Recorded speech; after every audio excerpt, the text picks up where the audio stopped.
नमस्कार, जी दिल्ली एनसीआर हरियाणा देख रहे हैं आप, आपके साथ मैं धर्मराज सिंह। आज से शारदीय नवरात्र की शुरुआत हो गई है। नवरात्रि के 9 दिनों में देवी मां के अलग अलग स्वरूपों की पूजा होती है।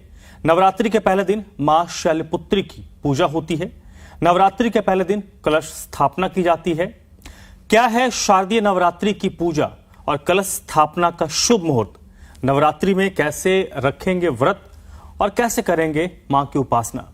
इन तमाम पहलुओं पर हम बातचीत करेंगे, ज्यादा जानकारी हासिल करेंगे प्रसिद्ध ज्योतिषाचार्य डॉक्टर वाई राखी के साथ। नमस्कार, जय माता दी। सबसे पहले क्योंकि मां शैलपुत्री की आज पूजा हो रही है, शारदीय नवरात्रि की महिमा क्या है और कैसे आज की तारीख में जिन लोगों को कलश स्थापना करना है, मैम कैसे वो कलश स्थापना करें, कितने बजे का मुहूर्त है? शारदीय नवरात्रों की आप सभी को हार्दिक शुभकामनाएं। शारदीय नवरात्रों के बारे में आपको जितना भी बताऊं समझिएगा उतना ही कम है। आपको पता है वैसे तो नवरात्रे 4 बार आते हैं, 2 बार गुप्त आते हैं और 2 बार ये नवरात्रे आते हैं, लेकिन इसमें शारदीय नवरात्रे बेहद खास होते हैं क्योंकि इसमें रामलीला भी होती है और इसके अंदर हम घट स्थापना अपने घर में हर कोई करता है क्योंकि इसके बाद विजयदशमी का त्योहार मनाया जाता है। आज घट स्थापना का बहुत खूबसूरत, जिसे कलश स्थापना कहते हैं, उसका खूबसूरत मुहूर्त है सुबह 6 बजे से लेकर 10:30 बजे तक, फिर 11:30 बजे से 1:30 बजे के बीच में। वैसे तो मैं आपको बता दूं आज सुबह से ही प्रतिपदा तिथि सुबह से ही थी। आप चाहें तो सुबह 3:30-4 बजे भी कलश स्थापना कर सकते थे, लेकिन अगर आपको आपके परिवार संडे का दिन है सब उठकर एक साथ करें तो आपको ये 2 शुभ मुहूर्त में करना है। कलश खूबसूरत सा लीजिए, उसमें अपने घर का जल भरिए, उसमें थोड़ा सा गंगा जल मिलाइए, उसमें थोड़ी सुपारी डालिए, थोड़ी लौंग डालिए, थोड़े अक्षत यानी कि चावल जरूर मिलाएं। आपके घर में चांदी का सिक्का है तो वो, नहीं तो 1-2 रुपए का जो सिक्का होता है वो डालिए।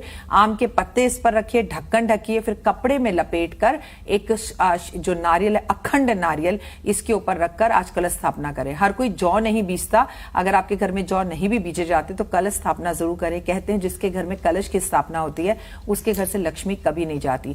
चाहे आप लक्ष्मी जी का चित्र देख लीजिए, चाहे माता रानी का देख लीजिए, हर किसी के हाथ में कलश जरूर होता है। इसके अलावा राखी जी, आज मां शैलपुत्री का जो स्वरूप है उसकी पूजा होती है, तो इनका क्या विशेष महत्व है और इनकी विशेष तौर पर कैसे पूजा की जाती है?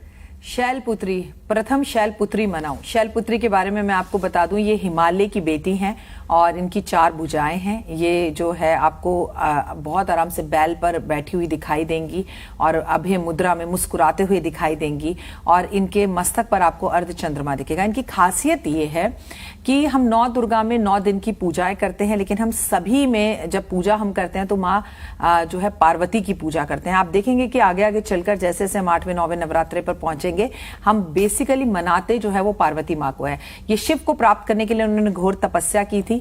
माँ वरदान देने वाली है। जिन लोगों का विवाह अपने मन चाहे लड़के से नहीं हो रहा या मन चाहे लड़की से नहीं हो रहा, अगर आपकी लव मैरिज में कोई भी प्रॉब्लम है, अगर आपकी शादी नहीं हो रही, इसमें कोई प्रॉब्लम है, तो आपको इन्हीं देवी की पूजा करनी चाहिए। मूड स्विंग्स, एंजाइटी की प्रॉब्लम है, चंद्रमा आपका पीड़ित है, शनि के साथ बैठ के विष योग बना रहा है या नीच का चंद्रमा है या चंद्रमा से जुड़ी कोई भी प्रॉब्लम है, तो शैलपुत्री की पूजा करने से, मन का कारक है शैलपुत्री, तो मन की सब इच्छाएं पूर्ण करने वाली होती हैं। तो बिल्कुल मन की इच्छा पूरी होती है और साल भर शारदीय नवरात्र की का इंतजार हम सभी लोग करते हैं। इसका अलग अलग अपना एक महत्व है, क्योंकि हिंदू धर्म की बात करें तो कई सारे पर्व त्योहार होते हैं, लेकिन शारदीय नवरात्र का अपना एक विशेष महत्व है और वो चीजें हम बाजार में देख भी रहे हैं। और इसका जो विधि विधान है, मैम अगर आप थोड़ा हमारे जो दर्शक हैं इसके विधि विधान को बता पाए, क्योंकि 9 दिनों तक ये बड़ा कठिन व्रत है। कुछ लोग निर्जला व्रत रखते हैं, कुछ लोग एक पहला दिन करते हैं, फिर वो अष्टमी के दिन करते हैं, तो इसके बारे में कुछ अगर हमारे दर्शकों को आप जागरूक कर पाए। देखिए, नवरात्रों के 9 दिन के बारे में आपको बताती हूँ। जैसे नवरात्रि आपको ऐसा लगता है कि रात में पूजा करनी चाहिए, वैसे इसमें खैर कोई दो राय नहीं है कि भवानी की पूजा, जगदम्बे की पूजा रात में की जाती है। जैसे अभी आप कुछ दिन पहले गणपति को अपने घर 10 दिन के लिए लेकर आए थे ना, वैसे 9 दिन के लिए माता रानी को लेकर आते हैं, क्योंकि विष्णु भगवान जो है वो सो रहे हैं। तो सब भगवानों ने अपना अपना हिस्सा ले लिया कि भाई 10 दिन मैं संभालूंगा दुनिया को, 10 दिन मैं संभालूंगा। अभी पहले हमने सावन में शिव जी ने संभाला, फिर गणेश जी ने संभाला, 15 दिन हमारे पितरों उन्हें संभाला और अब माता रानी आ गई, माँ दुर्गा भवानी। वो तो बस आप जगदम्बे, शेरा वाली, माता रानी। अपनी माँ को आप कैसे जब वो नाराज होती है मनाते हैं, बस गले लग जाते हैं ना, माँ मान जाती है। वैसे ही हम सबकी जगजननी माँ है, हमारी माँ की भी ये माँ है। तो माँ को अपने घर में आपको कोई बाहर से मूर्ति नहीं लानी। आपके घर में जो शेरा वाली माता भवानी की पूजा मूर्ति है, तस्वीर है, उसके सामने जोत जलाइए। जरूरी नहीं है अखंड जोत जलाइए, घी की जोत जलाई जाती है, घी नहीं है तो आप तेल की जोत जलाइए, पर मां भावनाओं की भूखी है। डांडिया जरूर खेलिए, घर में कलश स्थापना कीजिए, जौ बीजिए, 9 दिन तक मां के दुर्गा सप्तशती कवच का पाठ कीजिए। बस एक विशेष महत्व है नवरात्रों में, चाहे आप भले ही कुछ मत करो, पर नॉनवेज नहीं खाना, लहसुन प्याज नहीं खाना, बाहर का खाना नहीं खाना, आपको इस टाइम ब्रह्मचर्या का पालन करना है, बाल नहीं कटवाने हैं। आपको इस बात का बेहद विशेष ध्यान रखना है कि मदिरा या पान या गुटखा, सिगरेट, इस तरह का कोई भी प्रयोग अगर आप ना करें, क्योंकि मां को वैष्णवी कहा जाता है। तो अगर आप इतना भी नियम फॉलो कर लेंगे तो समझिए आपने बहुत भक्ति कर ली। ठीक है। आपने बड़ी काम की बात बताई कि क्या कुछ हमें करना है, क्या कुछ नहीं करना है। जो आज के दिन व्रत रखती हैं उनके लिए क्या, आज के दिन की अगर व्रत की बात करें तो आज के व्रत का क्या महिमा है? क्योंकि अमूल हम देखते हैं कि ये जो 9 दिन का व्रत है, ये आम इंसान के बस की बात नहीं कि 9 दिन आप निर्जला व्रत कर पाएं। कुछ व्रत का भी अलग अलग तरीका होता है। तो व्रत किस तरीके से रख सकते हैं? अगर किसी को 9 दिन तक रखना है तो क्या खान पान में परहेज करना है, वो तो आपने बता दिया। आपको अपने दिनचर्या में, जीवन में क्या कुछ उतारना है वो आपने बता दिया। लेकिन विशेष तौर पर जो लोग व्रत करते हैं 9 दिनों तक या करते हैं, उनके लिए क्या मैसेज है, कैसे वो व्रत को वो संपूर्ण करें? आप माँ को बहुत ज्यादा श्रृंगार अर्पण करते हैं, खुद भी सजें सवरें। एक बात का बहुत ध्यान रखें, काले नीले कपड़े ना पहने। आप भले व्रत ना रख सकें, क्योंकि आजकल कोविड के बाद सब लोग बीमार हैं, दवाइयां खाते हैं, तो आपको लगता है हम व्रत नहीं रख पाएंगे 9 दिन के, कोई बात नहीं। लेकिन किसी बच्ची ने अगर व्रत रखा है, दुर्गा भवानी, छोटी सी बच्ची 9 साल से छोटी छोटी बच्चियों में टॉफी चॉकलेट बांटें। अगर आप व्रत रख रहे हैं तो इस व्रत के कोई बहुत बड़े नियम नहीं होते, आप सारा दिन खा सकते हैं। बस इस व्रत में आपको अन्न नहीं खाना होता। आप पहला और आखिरी व्रत भी रख सकते हैं। आप पहले का व्रत रखें और आखिरी दिन अष्टमी का व्रत रखें, अगर आप नौमी पूछते हैं, और अगर आप अष्टमी पूछते हैं तो सप्तमी का व्रत रखें। बहुत आसान है। शाम को आपको कुट्टू का आटा खाना है, आपको सिंघाड़े का आटा खाना है, या साबूदाना खाना है, या फलहार करना है। कुछ भी फल खा सकते हैं। पूरा दिन आप दूध ले सकते हैं, दही ले सकते हैं, आप शहद खा सकते हैं, आपको ड्राई फ्रूट लेने हैं, पंचमेवा माँ को भोग लगाया जाता है, उन्हें भोग लगा के आप वो खा सकते हैं। तो बहुत आसान ये व्रत है। लेकिन निर्जल व्रत जो रखते हैं, कुछ लोग लौंग पर भी रखते हैं। तो देखिए, जितना शारीरिक आप अपने शरीर को कष्ट देकर कोई भी व्रत ना रखें। उपवास व्रत अगर आपको रखना है तो गंदी मतलब सोच जो होती है, नेगेटिव थॉट्स का रखिए, लड़ाई झगड़े का रखिए, गुस्से का रखिए। आपको इन सब व्रतों को इसलिए रखवाया जाता है, हर 6 महीने बाद नवरात्र आते हैं, शरदीय नवरात्रे कहा जा रहा है। शरद ऋतु शुरू हो रही है ना, शरद पूर्णिमा आने वाली है, तो सर्दियां शुरू हो रही हैं। इस टाइम पे हम थोड़ा अन्न कम खाएं तो हमारा बदन जो है, हमारा जो शरीर है वो थोड़ा लाइट रहता है, हम रोगों से बच सकते हैं। तो आप व्रत जब खोलें तो आपको लास्ट दिन कन्या पूजन करना है, जिसमें खीर, पूरी, हलवा, छोले, चने बनेंगे, आलू गोभी की सब्जी लोग बना के कन्या को घर बुलाकर खिलाते हैं। एक टाइम का भोजन आप कर सकते हैं। अगर आप बहुत व्रत नहीं रख सकते तो मेरी बात मानिए, पहले आज का व्रत, शैलपुत्री का व्रत, और कल दूसरे नवरात्रि का, 2 व्रत जोड़े से रख लीजिए। फिर बाकी दिनों पर आप भले व्रत ना रखें, और व्रत ना रख सके तो जिसने व्रत रखा है उसकी मदद करें। राखी जी, अमून हम देखते हैं कि हमारे जो शास्त्र है, हमारे जो देवी देवता हैं, हमारे जो पूजा का विधान है, वो कहीं ना कहीं हमारे जीवन से बहुत जुड़ा हुआ है। और जैसा आपने जिक्र किया कि शरद ऋतु की शुरुआत हो रही, तो खान पान में किस तरीके से आमूलचूल बदलाव करने चाहिए, क्या कुछ हमें स्वीकार करना चाहिए अपने शरीर के अंदर। तो ये त्योहार उसके भी एक कारक है, उसको एक केंद्रित करते हैं। क्योंकि एक परिवार है और आजकल न्यूक्लियर फैमिली हो गई, पहले तो जॉइंट फैमिली होती थी, न्यूक्लियर फैमिली बहुत हो गई है। जो गांव घर से दूर रहते हैं, उनको कैसे इन त्योहारों को सेलिब्रेट करना चाहिए, और पूजा की जो विधान है, ताकि उसका भी मान रह जाए और आपका जो उपवास है, जिस तरीके से भी आप करते हैं, उसका भी प्रतिपादन हो जाए। देखिए, आपने बहुत अच्छी बात की, लेकिन जब हम जॉइंट फैमिली में रहते थे ना, तो भाभी खाना बना लेती थी, पूरे परिवार का खाना बन जाता था। कोई एक महिला खाने की जिम्मेदारी लेती थी, एक महिला परोसने की जिम्मेदारी लेती थी। वो तो बहुत ही अलग ही आनंद की बात थी। लेकिन अब आप अलग रहते हैं, अकेले रहते हैं, और आपको खाना बनाना नहीं आता, कि लगता है कुट्टू का आटा कैसे गूंदेंगे, क्या होगा। तो आज तो आप बहुत लकी हैं, क्योंकि आप किसी भी रेस्टोरेंट के बाहर जाइए, वहां बड़ा बड़ा लिखा होगा, यहाँ लहसुन प्याज के बिना खाना मिलेगा, यहाँ व्रत वाली थाली मिलेगी, और आपके पास सबसे सबसे अच्छा ऑप्शन ये है कि आप साबूदाने की खीर बनाकर खा सकते हैं, और आपके पास इतने चैनल्स खुले हुए हैं जिसमें आप आराम से देख सकते हैं कि आज व्रत का खाना बनाना है तो कैसे बनाना है। मुझे लगता है उस जमाने में कठिनाई ज्यादा थी, और इस जमाने में अगर आप व्रत रखना चाहें तो कठिनाई उतनी नहीं है, क्योंकि आप फल, जूस, ड्राई फ्रूट्स, हजारों चीजें हैं जो आप ले सकते हैं और बाजार में भी अवेलेबल हैं। बाजार में तो इस टाइम पर आपको बहुत आराम से भगवान के बिस्किट भी मिल रहे हैं, व्रत वाले बिस्किट, व्रत वाली नमकीन। तो अगर आपका मन है ना तो आप कैसी भी स्थितियों में रख सकते हैं, लेकिन अगेन बताऊंगी, अगर आपकी तबीयत खराब है तो व्रत बिल्कुल ना रखें। शरीर को कष्ट देके, मैं आपको कह रही हूं ना, कोई ऐसे ऐसे लोग हैं जो व्रत रखते हैं लेकिन कुट्टू का आटा नहीं खरीद पाते, सेंधा नमक नहीं खरीद पाते, क्योंकि इसमें सेंधा नमक खाना होता है, घी नहीं खरीद पाते। तो आपको प्रभु मैं तो व्रत नहीं रख पा रहा हूं या रख पा रही हूं, तो इस बच्चे की या इनकी मैं मदद कर रही हूं, किसी की मदद कीजिए। आपको लगता है ये ज्यादा पुण्य का काम है, क्योंकि जगदम्बे भी एक ही बात कहती है, अगर मेरे को सच में कुछ देना है तो भंडारे करो। वरना आपने देखा होगा कितनी पूजा पाठ होती है, भंडारे सिर्फ माता रानी के ही होते हैं। तो मां ये कहती है अन्न का दान करो। आप बिल्कुल व्रत नहीं रखो, अगर हेल्थ अच्छी नहीं है, दान करो। हर रोज किसी ना किसी को भोजन कराओ, भर पेट कराओ। इससे बेहतर नवरात्रि नहीं हो सकती। एक बार फिर से आते हैं मां शैलपुत्री पर ही। आज मां शैलपुत्री की पूजा की जा रही है। मां शैलपुत्री के बारे में हमारे दर्शकों को कुछ आप बताइए। जैसा आपने बताया कि वो हिमालय की बेटी हैं, शैलपुत्री का क्या विशेष, क्योंकि 9 दिन 9 अलग अलग स्वरूपों की पूजा होती है। आज के पर्टिकुलर अगर हम बात करें मां शैलपुत्री के स्वरूप की, तो इनके बारे में कुछ बताइए। धर्म, हम ना पूरे 9 दिन इनकी कहानी सुनाएंगे, तो मैं शॉर्ट में आपको इनकी कहानी बताती हूँ जिससे लोग समझ पाएंगे। हाँ। अगर हम शैलपुत्री माँ की बात करें तो इन्होंने घोर तपस्या कर शिव को प्राप्त किया, शिव से इनका विवाह हुआ। एक दिन इन्हें पता चला कि इनके पिता दक्ष राज जो है बहुत बड़ा यज्ञ करने के लिए जा रहे हैं। तो उन्होंने यज्ञ में सब इनकी बहनों को बुलाया है, समस्त देवी देवताओं को बुलाया। उन्होंने शिव से कहा मेरे पापा यज्ञ कर रहे हैं, मुझे तो जाना है। शिव ने कहा लेकिन आप कैसे जा सकती हैं देवी, हमें तो निमंत्रण ही नहीं आया। तो उन्होंने बोला हो सकता है पिताजी भूल गए हो, पर मुझे जाना है। तो शिव ने उन्हें समझाया कि मुझे लगता है जब तक हमें कोई निमंत्रण ना दे ऐसी जगह पे हमें नहीं जाना चाहिए। देखिए कहानियां हमें आगे भी हमारे रिश्तेदारों के लिए समझाती हैं, जहां सम्मान ना हो वहां जाना नहीं चाहिए। लेकिन पार्वती जो है वो जिद करने लग गई, तो शंकर भगवान ने कहा आपको जाना है आप जाओ, मैं तो बिना बुलाए नहीं जाऊंगा। उन्होंने नंदी को उनके साथ भेज दिया, और पार्वती मां जब वहां पहुंची तो देखा बड़ा यज्ञ हो रहा है, बड़ा घर सजा हुआ है और बड़े देवी देवता बैठे हैं। तो उनकी बहनें उनसे सीधे मुंह बात नहीं कर रही थी, सब व्यंग कर रहे थे, अरे कितनी निर्जल है, बिना बुलाए आ गई। और उनके पति के लिए भी उनके पिता ने आप शब्द बोले कि वो तो गले में सांप लपेटता है, वो तो पहाड़ों पर रहता है, वो तो अर्धनंग है, उसको क्या बुलाना है।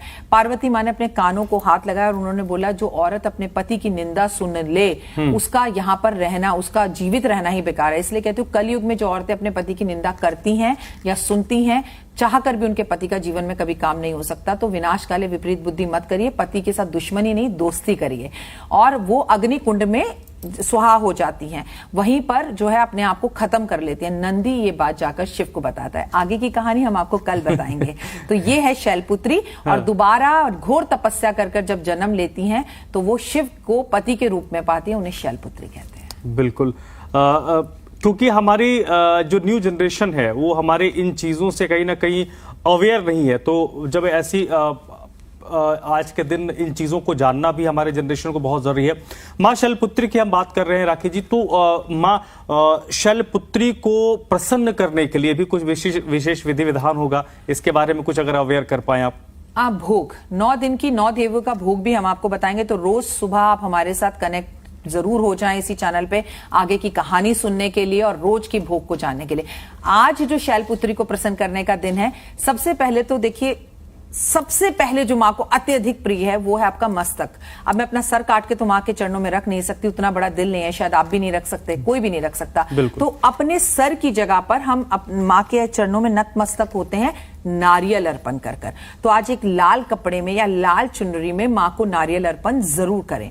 दूसरा मां को बेहद पसंद है एक सूखा गोला और मिश्री, जो मां को जरूर आज अर्पण करनी चाहिए, जिससे आपका व्यापार, नौकरी और काम आगे बढ़ता है। तीसरा, आज मां को किस चीज का भोग लगता है, तो मां को आज घी का भोग लगता है। इतना छोटा सा घी का डब्बा आज हर कोई अपने घर से ले जाके मां के चरणों में रखे और अपने घर की देवी को चम्मच से घी का भोग लगाएं। उस घी को आप अपने घर के खाने के घी में मिला लीजिए और पूरा परिवार खाए। आपके अंदर एकता भी बढ़ेगी, प्यार भी बढ़ेगा, अंडरस्टैंडिंग भी बढ़ेगी, रिलेशंस भी अच्छे होंगे, अहम और वहम भी खत्म होगा। और शैलपुत्री की खासियत आपने पूछी तो उनकी खासियत है चंद्रमा मन का कारक, मां मन का कारक। वो मन से अपने पिता के पास गई थी, वो मन से शिव को प्राप्त करने के लिए तपस्या कर रही थी। तो 9 की 9 देवियां जो आपके सबसे ज्यादा किसी चीज को मजबूत करती है ना, वो है दिल, यानी कि आपका हृदय, यानी कि आपका चंद्रमा कुंडली के अंदर। तो एक बात समझ लीजिए, मन के हारे हार है, मन के जीते जीत। तो आप हारते भी मन से हैं, जीतते भी मन से हैं। चंद्रमा मन का कारक है, तो शैलपुत्री की पूजा करने से चंद्रमा अच्छा होता है, मनचाहा विवाह मिलता है। अगर आपको किसी से प्यार है तो उनसे आपके संबंध अच्छे होते हैं। मैम, क्योंकि हम शारदीय नवरात्र की आज से शुरुआत हो रही है, मैंने ऐसा सुना है, आप थोड़ा मुझे थोड़ा करेक्ट भी कर दीजिएगा कि ये 9 दिन ऐसा दिन है, क्योंकि अमूमन हम जब देखते हैं कोई पूजा पाठ हम करते हैं तो उसमें हम पंडित जी आते हैं, वो पूजा करवाते हैं। ये ऐसा पूजा है कि संभव नहीं कि हर जगह क्योंकि घर घर होता है कि आप पंडित जी आपके पास अवेलेबल हो, तो लोग खुद से भी करते हैं। तो वहां पर क्या चीज आपको ध्यान रखना है ताकि आप सही तरीके से कलश स्थापना भी कर पाए और माँ की पूजा भी कर पाए? आइए आपको राशिवत बताती हूँ कि आपको कैसे माँ को खुश करना है। चाहे आपकी लगन राशि हो, चाहे आपकी चंद्र राशि हो, चाहे आपकी नाम की राशि हो, उससे आपको आसानी होगी। देखिए, पहले तो माँ को खुश करने के लिए कुछ नहीं करना होता। जब माँ बहुत गुस्सा होती है तो बस माँ को माँ कह के पुकार लो, वो खुश हो जाती है। मेष राशि वाले आज माँ को गुड़ का भोग लगाएं, वृषभ राशि वाले पतासे का भोग लगाएं, मिथुन राशि वाले इलायची का भोग लगाएं। या भोग लगाने का मतलब होता है माँ के समक्ष रखें, उन्हें समर्पण करें। बिल्कुल सही धर्म ने, हर बंदा आपको अपने घर पंडित नहीं बुला सकता, तो ये चीजें कीजिए। कर्क राशि वाले दूध का भोग लगाएं। सिंह राशि वालों की अगर बात की जाए तो पिस्ते का भोग लगाएं। वहीं कन्या राशि की बात अगर मैं करूं तो कन्या राशि वालों के लिए बेहद अच्छा होगा, मोटी इलायची मां के समक्ष रखकर जरूर आए। तुला राशि वालों को मिश्री का भोग लगाना है। वृश्चिक राशि वालों को फिर से किसी सफेद मिठाई का भोग लगाना है। और अगर मैं धनु राशि की बात करूं तो बेसन के लड्डू या किसी पीली चीज का भोग लगाना जरूरी है। हल्दी भी मां के सामने आज आप रख सकते हैं, इससे आपको बहुत फायदा होगा। मकर राशि अगर आपकी बात की जाए तो काले तिल के बने लड्डुओं का भोग लगाएं। कुंभ राशि की बात की जाए तो आज मां के समक्ष आपके लिए बेहद ज्यादा जरूरी है 5 फल रखना। और वहीं आखिरी और मीन राशि की अगर बात की जाए तो मीन राशि वालों बेहद उत्तम होगा पंचमेवा को भोग लगाएं। खासकर कुंभ राशि, मकर राशि और मीन राशि जिस पर शनि की सारसाथी चल रही है, आपको तो चरणों में पड़ जाना है माता रानी के कि माता रानी बेड़ा पार कर दे। और क्योंकि दुनिया में कितने भी ग्रह खराब हो जाएं, जादू टोना तंत्र विद्या सब मां के हैं खेल खिलौने, मां यूं आपकी किस्मत बदलेगी। लेकिन कर्म भी करिए। आपकी मां बचपन से आपको ये की बात सिखाती है, अच्छा बोलो, पैर छुओ बड़ों के, तो जरा आज सात्विक रहिए, पैर छुइए। और घर में मां अगर लहसुन प्याज खाने के लिए मना कर रही है तो मां का पूरा साथ दीजिए। किसी ने व्रत रख रखा है तो उसको कुछ कुछ टाइम पर पिलाते रहिए। मतलब मैं कहती हूँ जस्ट बिलीव इन कर्मा, कर्म अच्छे कीजिए, सब अच्छा होगा। बिल्कुल, आपने एक बात की, उसी से एक और सवाल मेरे जहन में आया। आपने कहा कि कई ऐसे जातक होंगे जिनकी कुंडली की अगर हम बात करें, कोई कि 7.5 किसी मकर, कुंभ और किसी का ढैया चल रहा होगा, किसी कुंडली में कोई ग्रह कमजोर होगा। ये 9 दिन कैसे उन लोगों के लिए उनके किस्मत बदलने की बात करें, या फिर जो चीजें उनके लिए नेगेटिव हो रहा है वो चीजें पॉजिटिव में बदल जाए? देखो, सबसे पहले हमारा शो देखें, उसके बाद ही सब सही हो जाएगा। दूसरा, बहुत ज्यादा जरूरी है अपनी माँ की सेवा करना। आप चुन्नी चढ़ा रहे हो, आप नारियल चढ़ा रहे हो, आप माँ को पंचमेवे का भोग लगा रहे हो, गुड़ चढ़ा रहे हो, लेकिन भाई आप माँ से सीधे मुंह बात नहीं कर रहे, माँ को वीडियो कॉल नहीं कर रहे। आप मुंबई में हो, माँ दिल्ली में है, आप माँ से बात करो। माँ का चश्मा टूटा हुआ है, दुनिया में आप भंडारे कर रहे हो। माँ के साथ, सासू माँ के साथ रिश्तों को अच्छा कीजिए और भगवान के लिए मंदिर जरूर जाएं। कुछ मत करें, दुर्गा सप्तशती के पाठ करें, दुर्गा चालीसा पढ़ें। और मंत्र आपको बताती हूँ, ओम हेम क्लीं चामुंडाय विच्चा, ये महामंत्र है माँ का। और ओम शैलपुत्री नमः, ये महामंत्र है आज का। इन मंत्रों को जाप करें, गायत्री मंत्र का जाप करें, सूरज को जल दें। चारों तरफ इतनी पॉजिटिव एनर्जी है, उस एनर्जी को आप डांडिया खेलकर अपनी नेगेटिव एनर्जी को बाहर निकाले। कहते हैं जो इसके दर पर नाच लिया, ओए होए, उसे कहीं और नाचने की जरूरत ही नहीं पड़ती। तो बस माँ के दर पर जाकर ना समर्पण के भाव से अपने मन की हर बात कह दो। चाहे पैसे हैं नहीं है, चाहे आप पंचमेवा चढ़ा सकते हो या नहीं कर सकते, समर्पण तो कर सकते हो। और अपनी माँ माँ के साथ बात करें, क्योंकि आज के युवाओं की एक बहुत बड़ी परेशानी है, माँ से नाराज हैं। मतलब ऐसे भी कुछ युवा हैं जिन्होंने अपनी माँ को ब्लॉक कर रखा है। आप ऐसे कैसे कर सकते हैं? प्लीज उन्हें ब्लॉक से हटाइए, और वो आपको, और उनमें जनरेशन गैप है। आप देखिए भवानी आपके ऊपर कितनी कृपा करेगी, लेकिन जब तक घर की माँ की कृपा नहीं होगी तब तक भवानी की कृपा नहीं हो सकती। बिल्कुल, आपने बात की कर्मा की कि हमारा सब कुछ हमारे कर्म का परिणाम होता है, और कर्म बेहतर होंगे तो चीजें भी अपने आप बेहतर होती जाएंगी। इसके अलावा क्योंकि हम थोड़ा सा चाहते हैं कि हमारा जो जनरेशन है, जो लोग इस वक्त हमें देख रहे हैं, सुन रहे हैं, वो थोड़ा सा मोटिवेट भी हो। और अगर होता है ना कि घर में गंदगी हो जाती है तो जाली साफ करते हैं, तो ये 9 दिन जाला साफ करने का दिन है। बिल्कुल। मैम ये बताइए, क्योंकि एक भक्त और माँ के बीच आपने एक बड़ा अच्छा लिंकअप किया, एक संपर्क होता है। आज के तारीख में हम ये देखते हैं कि हम प्रिटेंड कुछ और करते हैं और जहनियत में हम कुछ और होते हैं। तो ये 9 दिन प्रिटेंड करने का नहीं है, आपकी जहनियत जो होती है उसको उभारने का दिन होता है ये 9 दिन। जी, आप बिल्कुल सही कह रहे हैं। जो आप हैं, मैंने आपको कहा ना, कोई कितना भी हो, आप भी अपनी मम्मी के पास, मैं भी अपनी मम्मी के पास, हमारी माँ हमारी शक्ल देखकर बता देती है क्या है। तो सोचिए, वो तो मेरी माँ की भी माँ है, भवानी माँ है, पूरी दुनिया की जगजननी है। तो आज आपको माँ के सामने या दुनिया के लिए कोई पूजा पाठ नहीं करनी है, दुनिया के लिए कुछ नहीं करना, खुद को अच्छा लगे। महिलाओं को 5 बातें बताती हूँ। श्रृंगार कीजिए, सजिए सवरिए, मेहंदी लगाइए, घर को साफ सुथरा रखिए, घर में भजन चलाइए। पुरुषों को कहूंगी, माँ का, पत्नी का, बीवी का, बहू का, बेटी का, बहन का, सबका ध्यान रखिए। मेट्रो में आ जा रहे हैं, महिलाएं खड़ी हैं, तो आप उन्हें बैठने की जगह दीजिए। यकीन मानिए, ये बहुत बड़ी भक्ति है। आप में और उनमें शक्ति का थोड़ा अंतर है, ज्यादा नहीं है। तो आप अगर सम्मान दे रहे हैं उन्हें, तो ये बहुत अच्छी बात है। ऑफिस में काम करने वाली कुलीग्स, जो आपके साथ महिलाएं काम कर रही हैं, उनको सम्मान दीजिए। इत्र और परफ्यूम जरूर लगाइए। और ये 12-12 बजे नहाना, 1-1 बजे नहाना, इसे छोड़ दीजिए। कल के कपड़े आज पहनना, इसे छोड़ दीजिए। इस 9 दिन मैंने आपसे कहा ना, अपने जिंदगी में भक्ति को लाकर देखिए। आप ना, दुर्गा सप्तशती में कवच है, दुर्गा कवच कहते हैं उसे। माँ मेरी दाएं से रक्षा करना, माँ मेरी बाएं से रक्षा करना, माँ मेरी आगे से रक्षा करना, माँ मेरी पीछे से रक्षा करना। आप मेरे कहने पर उस कवच को पढ़ लीजिए। अच्छा, कुछ लोग कहते हैं राखी जी हमें पढ़ना नहीं आता। अगर आप उस जमाने से भी हैं कि आप पढ़ नहीं सकते, तो कोई बात नहीं, आप सुन लीजिए। और माँ के साथ पूजा की जाती है हनुमान जी की। तो याद रखिए, हनुमान जी की भी पूजा जरूर करें। आज संडे का दिन है, सूर्य नमस्कार, सूर्य प्रणाम करें। कल रात को सूर्य ग्रहण था, भले ही भारत में नहीं था, तो आज आदित्य हृदय स्रोत का पाठ कीजिए, पूरे घर में गंगा जल छिड़किए। मैम, अब चलते चलते आज की अगर हम बात करें तो एक मैसेज जरूर मुझ जैसे लोगों के लिए, क्योंकि हम जैसे महिला हो, पुरुष हो, जिनकी एक प्रोफेशनल लाइफ भी है, तो ऐसे लोगों को 9 दिन तक कैसे, ताकि आपका प्रोफेशनल जो जीवन है वो भी प्रभावित ना हो, और आप भी अपने पर्सनल जीवन में, अगर शारदीय नवरात्र हम जैसे लोगों के लिए भी है, हम उसको भी मेंटेन कर पाए। दोनों को हम साथ साथ कैसे लेके चल सकते हैं? देखिए, आप सुबह से स्टूडियो आए हुए हैं, आप अपना कर्म कर रहे हैं, आप जल्दी उठे हैं, यही आपकी माँ के प्रति सबसे बड़ी भक्ति है। क्योंकि हमारे शास्त्रों में लिखा है, पहला नियम जल्दी उठो। उठोगे तो कुछ करोगे ना।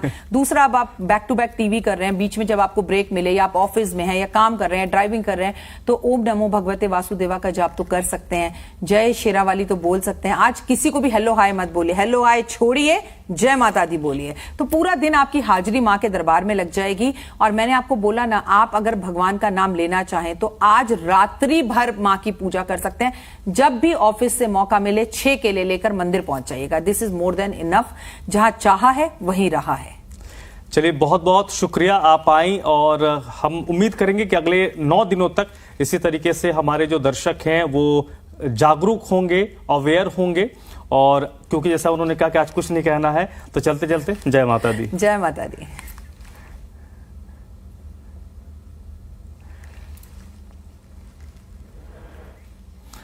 तो फिलहाल हमारे आज की खास पेशकश बस इतना ही।